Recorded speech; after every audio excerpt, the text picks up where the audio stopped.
Welcome, welcome.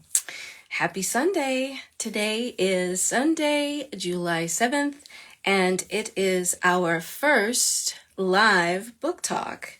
Yesterday, I posted a reminder that we were going to have our first book talk today based on the book Fatima Tate Takes the Cake by the amazing author Khadijah van Brakle, who was our Friday feature this past Friday, our first Friday feature for the month of July.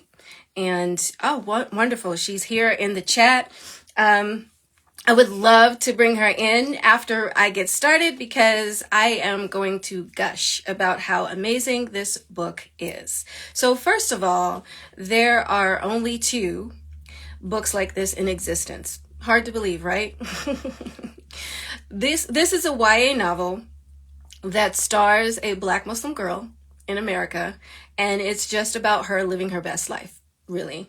And as a young girl growing up in Baltimore as a Black Muslim girl who lived in the libraries, I looked for books like this. I thirsted for books like this for a long time. And alhamdulillah, now we have one. 50 years later. I'm very excited because, first of all, the story is very realistic and it's written from an authentic perspective by a Black Muslim woman. So obviously you're going to get a story that's based in some knowledge and understanding of what it means to be a Black Muslim girl. Second of all, the author has 3 daughters of her own who definitely gave some feedback and insight. And you don't get to mother Black Muslim girls without really understanding them. You know, it's a learning curve. You learn on the job. And as a mom to another Black Muslim girl, I totally understand. So first of all, the story is about Fatima Tate. She is a senior in high school who volunteers at the local community kitchen. She bakes. She dreams of being a pastry chef, despite what her parents want. Her parents desire for her to have a more financially stable job, to seek a career that's, more realistic, so to speak. And as someone who is a creative, I totally understood that. And pretty much she's going through this journey in her senior year of, finding her place. This is that turning point in your life where you decide what you want to do for the rest of your life, or you make a choice of what you want to start doing, like, for example, going to college or getting a job. And she decides that she wants to pursue being a pastry chef. And she gets the opportunity to enter into a contest, and she's urged by someone who she really looks up to, who's already a pastry chef. She's also volunteering at the kitchen where Fatima volunteers, which is also where she happens to meet the boy of her dreams. Now, you can't have a really great young adult novel without the complication of the boy of your dreams.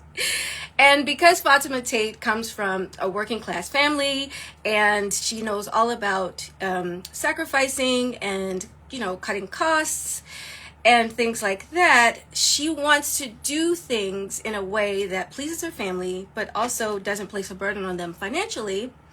And when she is swept off her feet by this boy of her dreams who drives this fancy car and has no worry about money and wants to throw money at her, of course, she's throwing caution to the wind and she's just feeling adored.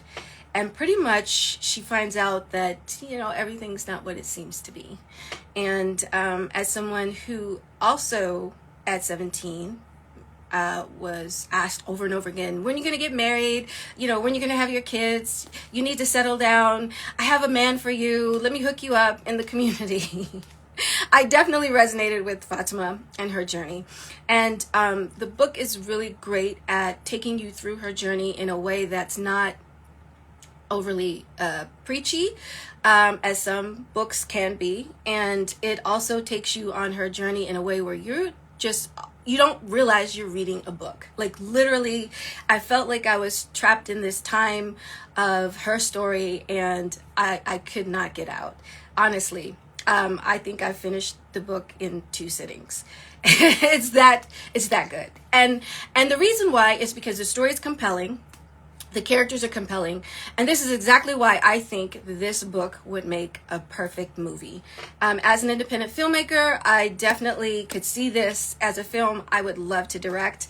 Fatima makes a perfect main character. She has all these dilemmas that she has to, come to grips with. She's forced to make these impossible decisions, and that's literally why the story is so good, because, that's life. Honestly, if you're faced with the decision of going out on this secret date with this boy you obviously adore versus telling your best friend or even like just letting your mom know, of course you're going to pick the thing that you want to do that makes it so easy for you to do what you want to do. So she's like caught in these dilemmas. Do I tell my best friend? Do I talk to my mom? And she pretty much does things on her own, but then she realizes that no, you definitely need the counsel of your BFF. And her BFF is pretty awesome. One of my favorite moments in the story is toward the end when the pastry competition comes up. And unfortunately, Fatima has done over and over again throughout the story this thing where she gives in to other people's desires and needs before her own. And she sacrificed her entryway into this competition for a wedding party that her future mother-in-law put together. And ultimately her best friend, had her chef outfit and her tools and everything in the back seat of her car because she knew that she had to hold it down for her. So literally that was my favorite part, was the part where Fatima finally says, you know what, no, I'm going to go to my pastry competition. And her best friend was like, yeah, I got you. Your stuff's in the car. Let's go. Ride or die. For real, for real. So basically, I gave the book 5 stars out of 5. And it's such a quick read. It's so entertaining. It's so fun. Like, the language in it is so great because it's contemporary, but you don't really realize, what time period you're in. It's not bogged down by technology, or it's just story. And as a story fanatic, I was so overwhelmed with joy by the story. Ultimately, she realizes that she's been giving up all her power. And not a lot of young women realize that. They just ultimately go through life saying, okay, I'll do this because it pleases my parents. Okay, I'll do this because it's better for our community. Okay, I'll do this because, people expect that. And they don't realize that they've given away all their power. And I love the fact that this story is kind of like a reminder. It's sort of like, a tale to learn from. Especially the crux of the book that really got me was the thing that she had to keep secret. And I'm not going to give it away because I want you to read it. I really want you to read this. I really want you to read this. And if you're not a fan of young adult fiction, that's cool. But as a storyteller and as a fan of stories, I was enthralled. And as a young girl who loves stories that feature people who look and live like me, oh my God, this was such a blessing. And I will definitely be reading it again. It's one of those. It's the kind of story that you can read over and over again, and it's such a joy. So get Fatima Tate Takes the Cake. And I want to ask Khadijah if you'd like to join me in the live, because I definitely want to talk about more. And if other people in the chat have questions, I definitely want to bring those up too, because a lot of people in the community, Muslims especially, the Haram police especially, I'm talking to y'all, are going to have issue with so many things in the story, because she goes on dates, she's texting with him. This is, I don't really care about the Haram police. This is some real good stuff in here. So Khadijah, I'm going to ask you if you'd like to, we can chat a little bit. And then I can gush more about one of the things I love. Oh, there you are. Awesome. Welcome, welcome, welcome. I'm so excited. Okay, so you heard all the stuff I said about how amazing the story is and what I loved. Did you have any questions or comments, for me as a reader that wanted to ask? Well, first, I'd like to thank you and everyone else who has read the book and has positively interacted with it. Yes. Because, you understand as an author that not everyone was going to like your book, but sometimes the negativity is the loudest in the room. So, like, I wrote the book for a specific purpose. And I think that the people who get it, get it. Yeah. And Yeah. that makes me so happy. I mean, and I'm fine with those who don't like it, but there's no need to tag me in negative reviews. I'm not going to argue with you. Oh, I'm I can't good. do that. Are you Well, kidding me? I don't know because I don't go on Goodreads. I have a Goodreads friend who sends me positivity. Yeah. Excellent. But yeah, so I think the thing is like I feel such a sense of responsibility because, after Layla Sabrine's You Truly Assumed, you got Fatima Tate. And I feel like there's so many stories that I Yes. want to tell. But I'm real. Yeah. And so I don't look at the world with rose-colored glasses. I see reality, and that is what I think our teens deserve. Absolutely. Absolutely. And I'm going to be doing a book talk next week for Layla Sabrine's You Truly Assumed. I just couldn't wait. After we talked on Friday, I was like, no, I can't wait. Let's do it now. I definitely wanted to do it yesterday, but I thought, no, I'm going to just let it settle, let people, watch your Friday feature. And then we can talk a little bit more today. And one of the things that really stood out to me was how unapologetic the storytelling is. It's something that you don't see very often in marginalized, quote unquote, marginalized, or well, we are marginalized, keep it real. Um, when they're written by people who say, I should be able to write this story, even though they're not a member of the community, and it never feels as authentic because there are things that the nuances of the story, like Fatima's her little excursion, going over to visit with him at his house. That was something other people, like, quote unquote, basically non-Muslims won't really get how high stakes that is. Oh, so what? She went to hang out with him at his house. Yeah, well, whoa, pump your brakes there. Pump your brakes, girl. Because, as somebody who's been in that situation before, I could have told her, no, you may think you have resolve, you may think you're strong, and but guys have a tendency to be able to charm you and make you feel like it's okay if I do this, it's okay if I do that. And as somebody who, like I said, was 17, when I was engaged to get married, I had like situations where I was like dating to find out who I wanted to get married to.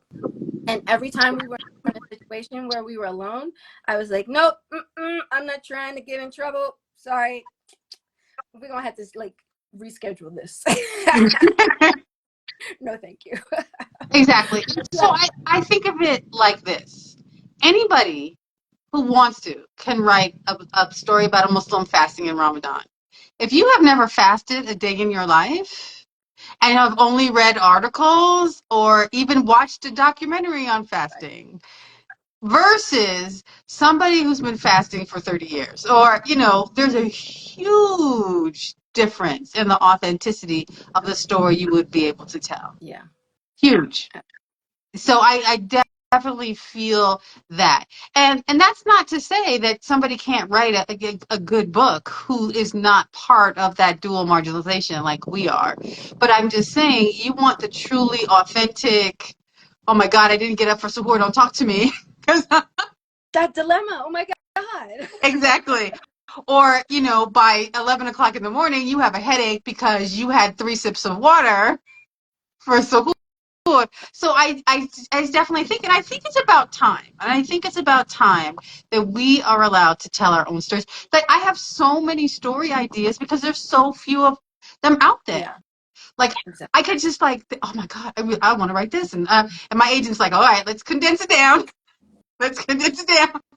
I'm excited for you. Oh my God. Like, Right. So I think that's the thing. And you know, in that attitude that sometimes we receive that, well, it should be easy for you in traditional publishing because you're Black and you're Muslim. And I'm like, really? I said, do I see the editors or agents lined out outside my door? right. I missed that. I Mm-mm. need to bring them some water because it's, it's hot out here. But it's not, because if there is no sales record, or if they can't see how our books have done, because it's a business at the end of the day. Mm-hmm. I mean, they can love the stories, but we have to sell books and audiobooks and ebooks, and to make it profitable, be like, oh, look at this Fatima Tate. Oh, it's we should invest in another story or another author. It's not just me. I mean, I'm not the first who had to, bust down the doors. There's plenty of other Black authors, Muslim authors, Black Muslim authors. Every time Jamila Thompson Bigelow sells picture books and it does really well, they're like, oh, look at that, S.K. Ali. Like, it's all of it is, oh, we really can, sell these stories. And they really can, because I think that's my responsibility to show that coming of age story with a Black American Muslim, first and foremost, she's an American. So, yes, so when she goes to the cooking competition and she gets the side eye because she has an extra piece of fabric on her head. That Mm-hmm. actually happened to me in a different context. So I just translated that Yep. into the cooking competition. And so many young girls right now they know what that feels like. They know Exactly. what that feels like, Or when, the little comment was made, somebody thought that her and her best friend were sisters because they're Right. both Black. Mm-hmm. Yeah, I read that. Like, oh my God, come on, please. She was like, do we look alike? Do we look alike? Exactly. It So, was I so mean, funny.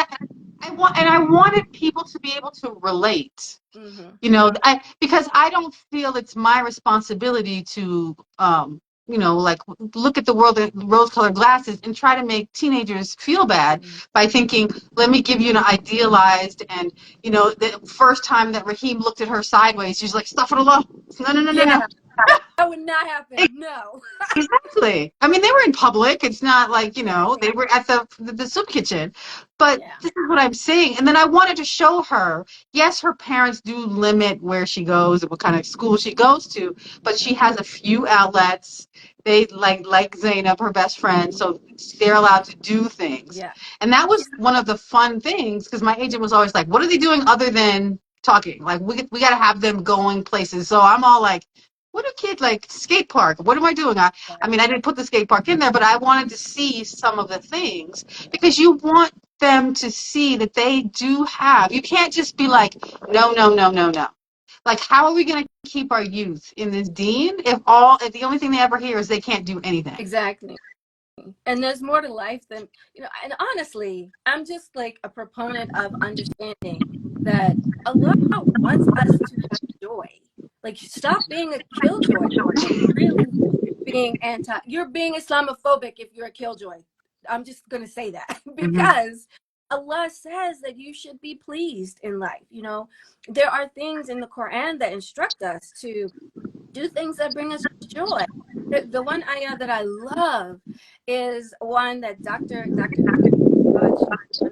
brought it to my attention one day. There's an ayah where Allah says that when Allah and His Messenger calls you to do things that bring you life, you better answer. Mm-hmm. Like, that is a direct command from your Lord to do things that give you life. Come on. So, yeah. And then, like, for example, having the future mother-in-law who's overbearing, who just disregards you and plans things without even speaking to you. I mean, that is not solely a Muslim experience. It's not. And then you add in the difference in the in So, the wealth yep. gap. Yep. Yep. I picked up on that right away because I was like, oof, I know that. I know that, sister. People are going, when you read this story, you are going to be transported. And if you're not Muslim, it's still going to be interesting because you're going to see these people that you've probably experienced in your world as well. So Come on. Yeah, if somebody says to me one more time, is it a Muslim story or is it a black story?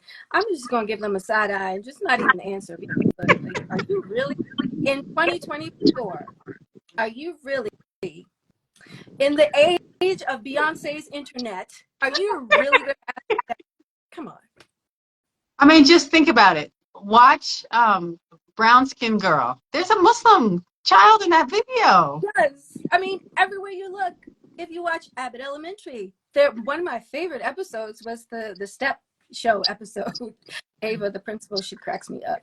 Um, but there was a little black girl on the step team, and she had on her kimar, like Mm-hmm. I used to wear when I was her age in Mm-hmm. elementary school. Come on. Right. So there's no excuse in 2024. Okay. Right.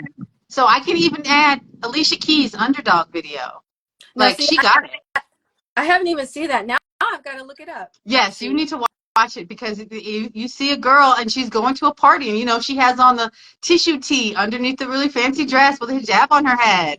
I mean, I nice. love Alicia Keys. At least one of her songs is on every single playlist that I do for every single book. See, you got But that that's too? just, yes, I do a playlist for every single book. So do I. Okay, so like author to author, Mm-hmm. when you're writing like a really difficult scene, like the one of Fatima and Raheem at the house, do you turn it off and like really focus, or do you need to pump the music up to get your adrenaline going? Like, Okay, so for chapter 15, and that's what you're talking about, the second half, I had a second playlist just for that scene. gotcha. So let's just say there was some Prince involved. Ooh, I kind of figured that. Okay, there we go. I hear you.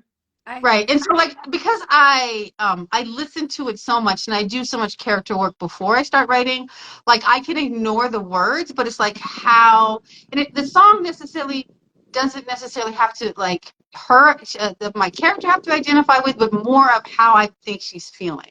Right. So Yeah. that helps me. So like, for example, my second book coming out, like I haven't seen the Barbie movie, but Billie Eilish's song from the Barbie movie Yeah. plays predominantly in my playlist for my second book that's coming out next year. Nice. So it's all about the meaning to the character. Yeah. And so that I think that it has, so it could be songs that are that the character is probably too young to know, but Mm, because of the meaning of the song and the to what's going on in the situation and the scene. mm. So yes, there was a separate playlist specifically for that scene. Listen, as authors, you're also the music supervisor. So when this gets made into a film, and listen, Allah, I'm asking you right now here live on Instagram to bless me with this project because I would do a movie. Like I would take, oh, Fatima Tate, this would be a people would just love this movie, and the music supervisor would have to come and see your playlists, all of them, like Oh. all of them. Because the needle drops have to be specific to the scene and the feel. Like this story, man, like it really hit me in my chest. Like this, so long overdue. It's like that drink of water when you break your fast on the first day of Ramadan. Okay, so and, and y'all know what I'm talking about. So yeah, so like this is one of the reasons why this book would make a great movie. Those moments, emotional moments, translate while you're reading, but you also like it's like a dual existence. So you're in the story, but you're also in yourself, and that to me is magic of story. I believe that we're transmuting this energy that we have to allow us to time travel. So like we're reading this story and we're in Fatima's story, but you're also going to find yourself in your own story somewhere in your life, and it's going to click. It really is. That's so powerful. Well, thank you for all the compliments. I appreciate it. No, alhamdulillah. I cover myself and all the goodness, so to shield me from anything negative. Listen, somebody else got something negative to say, tell them to call me. I will set them straight. I will definitely set them straight.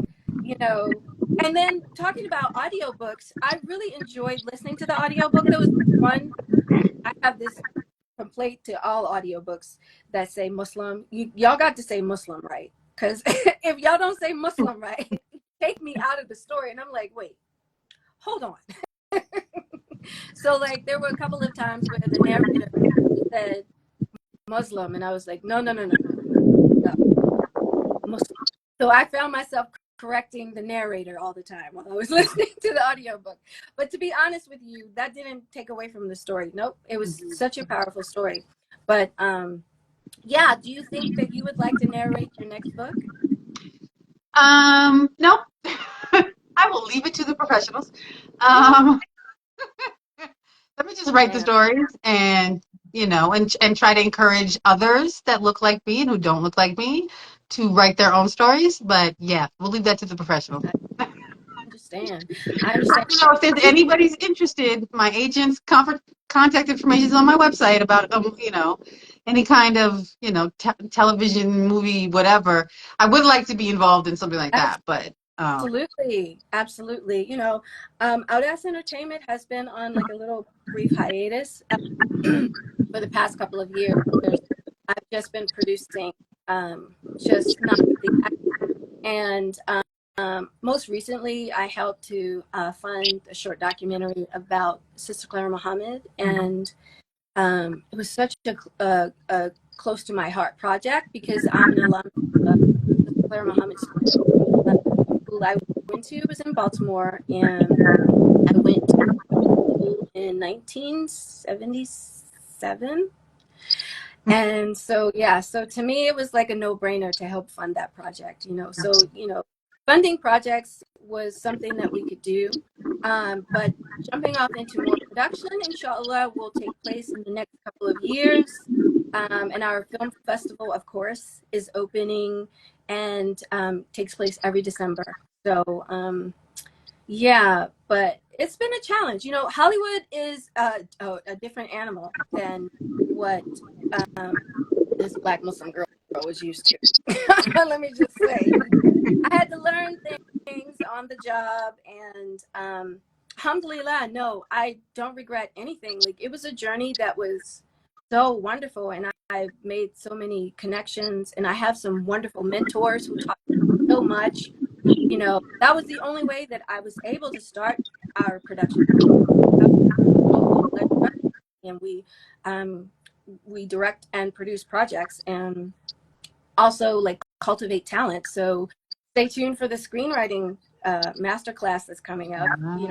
Yeah, we've done that right before the pandemic. We did that, so we're going to bring that back. But translating this story into a screenplay, it's going to be a no-brainer for me. Like, I could probably knock that out in a couple of days. wow, That's how good mashallah. it is. Like that, this, I'm not joking. Like, people like are going to say, "Oh, she's just whatever." I'm being real with you as somebody who is very dedicated to craft, like you were saying in the Friday feature. I dedicate myself to mastering my craft, whether it's screenplays or whether it's directing and producing. And right now, I'm writing a novel as well. So I've learned, I put in the work. When I first got to LA, I got a job as as an assistant who did coverage. So, like, for a living, I would read screenplays, and then I'd write coverage, which is like a brief summary about what it is, points, and like why the production pass, or say that they want to develop it. So I did that for a long time. I was also a development assistant. Honestly, one of my most interesting experiences was working as a development assistant for Morgan Freeman. So I'm one of those people who puts in the work. So yeah, alhamdulillah. Like you said, like I was saying, you and me on the same wavelength here. Are you a Virgo? No, Okay. Okay, you're just type A like me. yes, very much so. But yeah, so yeah, I think that's what it takes, unfortunately, right now. But like, I think our stories are worth it. Yeah, yeah. And the character development is so good in this book. especially Zainab, the BFF. Oh, I loved her.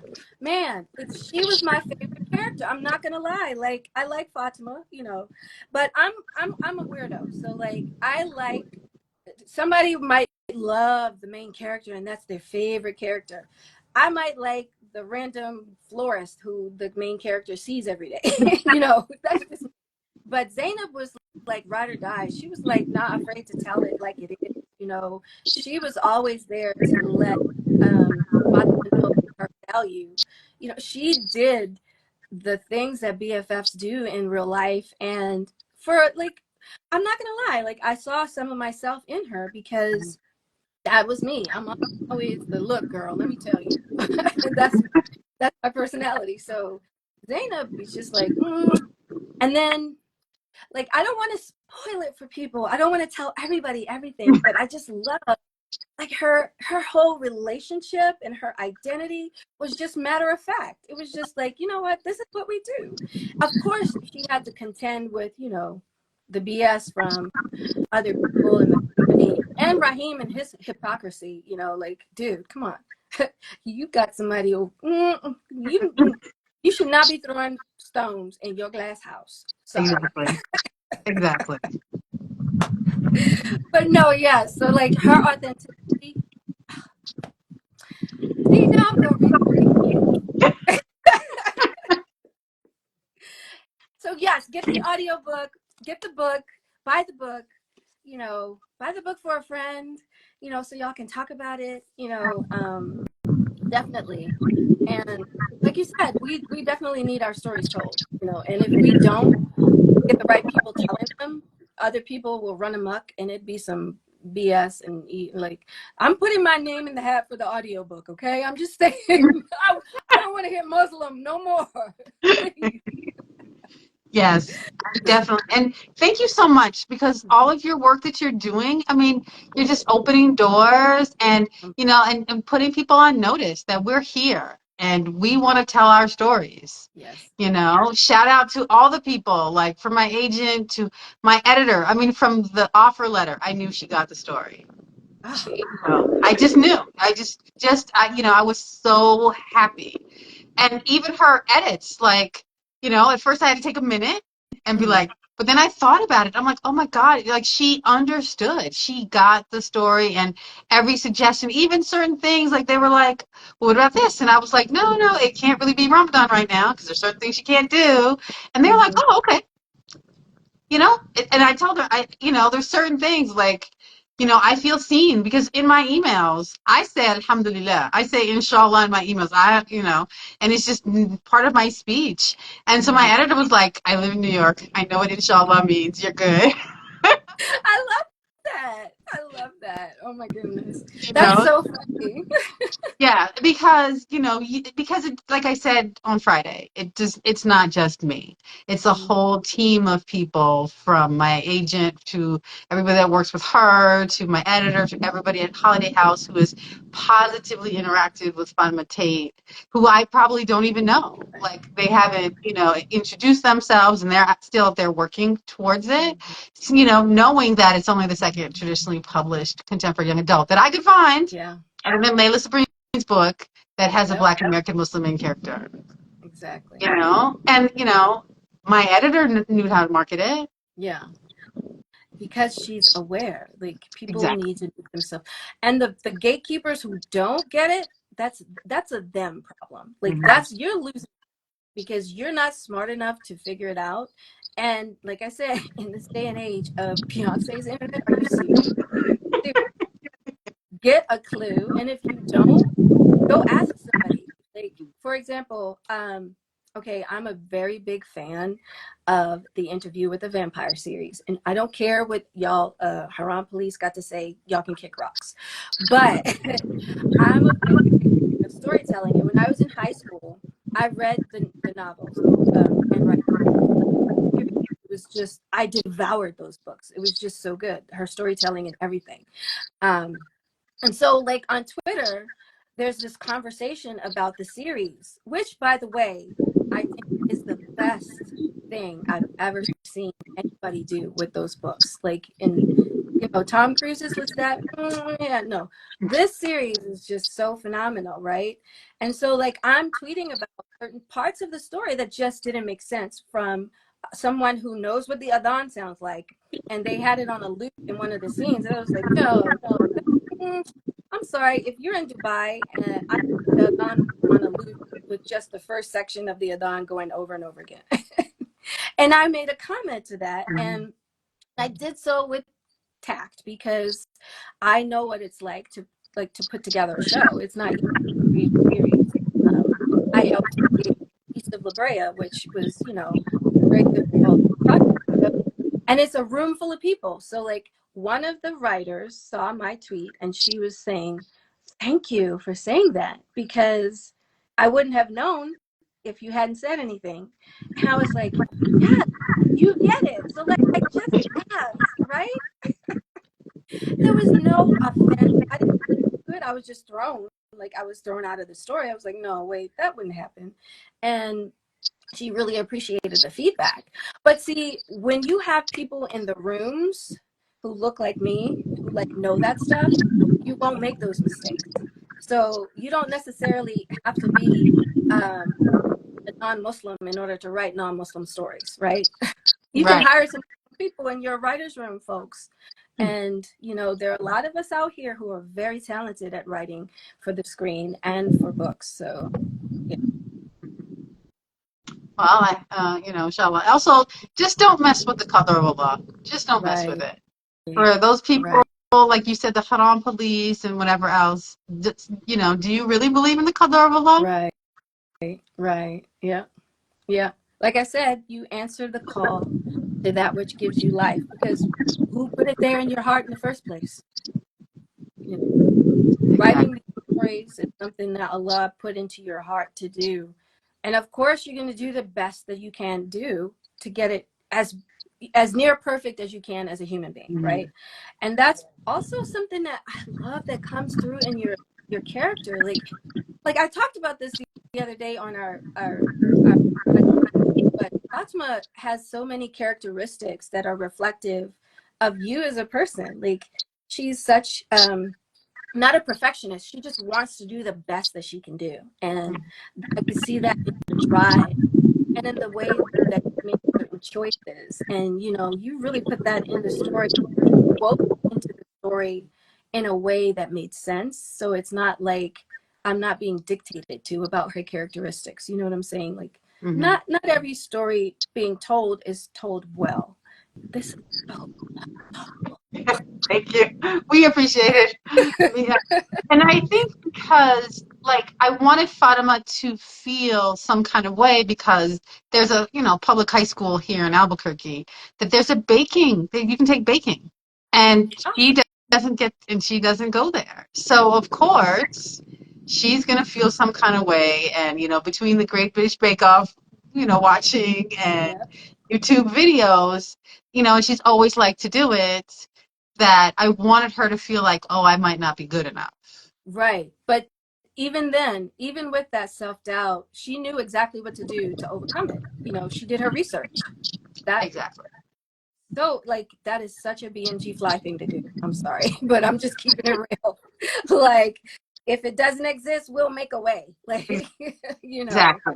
And And the fact that she did public school, that was another thing that I thought was so smart because a lot of Muslim girls don't go to public school. They go to either homeschool or go to private Muslim schools. So mhm. Yeah, so actually that school is where my daughter spent a couple years, so ah, that's a real place. awesome, And awesome. so and that's the thing is that like I can weave in things that I know specifically about with things that I just make up. Like for example, the Target scene, I moved Target. Like Target is not right by where she was. Yeah, So I just up and moved it. it'd be But like that sometimes. exactly. And that shame walk that she did in Target, Mm-hmm. I didn't do it in the same situation, but for the book, I took that walk.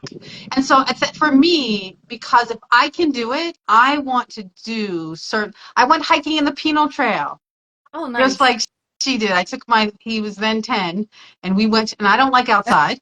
Um, But we went hiking in that scene about the sign about the snake. Mm-hmm. Yeah, we saw one. Wow. Yeah, Wow. I was like, oh no, this is why I don't like outside.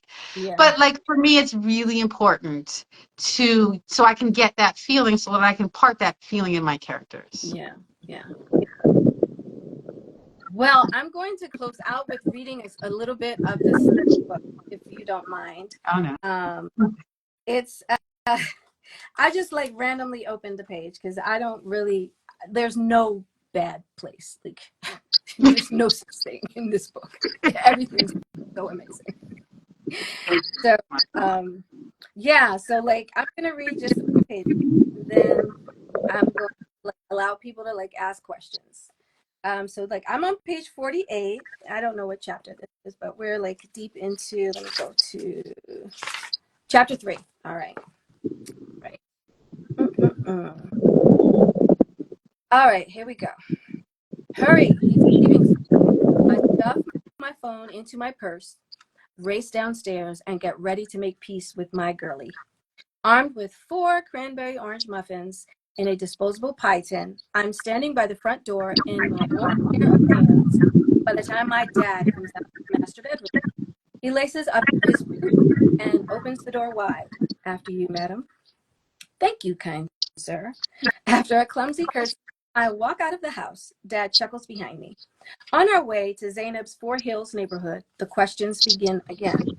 So, be honest, Honey Squiggle. My heart jumps a little. He hasn't called me that. Do you like what you've heard about this Muslim brother? I shrug. Dad, are you sure he's interested? How long did you talk to him? The edges of his mouth flat. Fatima, Rahim told me himself he wants to find out if the two of you are compatible. He's an impressive young man, and him wanting to do things the halal way tells me a lot about his character. We had 2 conversations, each about an hour long, last night and early this morning. Rahim has spoken to my dad for whole hours and hasn't mentioned it to me.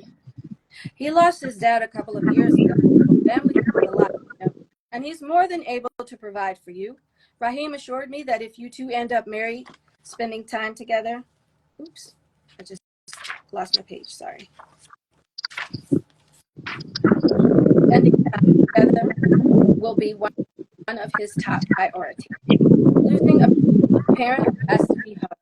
It makes sense that he treasures his family now. So, okay, besides the mysterious hours, long conversations with my dad, this guy does sound pretty perfect. It's only the first meeting tomorrow, Fatima. Eyes on the road. Dad doesn't notice me picking at my cuticles as he continues. It's normal to be nervous. The first meeting. He points at Hinkle Family Fun Center right outside my window. Do you remember the last time we went there? It was your favorite place until you were 12, and now someone wants you to consider them for marriage. 5 years ago is like another. I can see the go-kart track full of kids waiting for their turn. Didn't I beat you in our last race? I nudge him with my elbow. He laughs.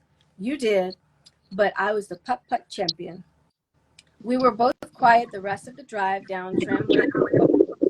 The warm March breeze and view of the San finally distract me from everything that's happened in the past 24 hours. Dad takes the last left turn on Zainab Street and parks right in front of her house. I grasp the pie tin, her favorite muffins, and get ready to growl. Have fun, my dad tells me. I'll text you when I'm done with all the shopping. Assalamu alaikum. I give him a thumbs up and get out of the car. Wa alaikum assalam. My insides quiver as I walk up the driveway. Here's hoping the way to Zainab's forgiveness is through her stomach. Before I can knock, my best throws open the door and stands there, arms crossed over her chest. All she offers her salam before retreating into the house. At least she left the door open. Shit. I hurry inside behind her. We walk through into my favorite room, their massive kitchen. I leave my homemade muffins on the island and ease onto the bar stool farthest away from Zainab. I'm so sorry, Z. Everything with Rahim happened so fast. We just clicked. Then it was hard to find a way to tell you. And honestly, what's going on with him is a little scary too. Will you forgive me? Okay, I'm not going to read anymore because I want everybody else to. So yes, this book is amazing. And like that was just chapter 3, and we've already like gotten into this whole conflict between her and her bestie because of this guy, which I think is such a great dynamic because isn't that how it always happens? Exactly. Mm. Now, if anybody else has questions about the story, like now's the time. Type in your questions. The author is here. This is the perfect time for you to ask what you need to ask. And as somebody who read the book, I can answer any questions from a reader's perspective, like what you. I see a few folks in things. Assalamu alaikum, wa alaikum assalam. Any other questions? If not, I'm going to go on ahead and close out with, go get this book right now. That's really, seriously, and I'm going to continue making my dua that I'm the one to make this into a movie. Because,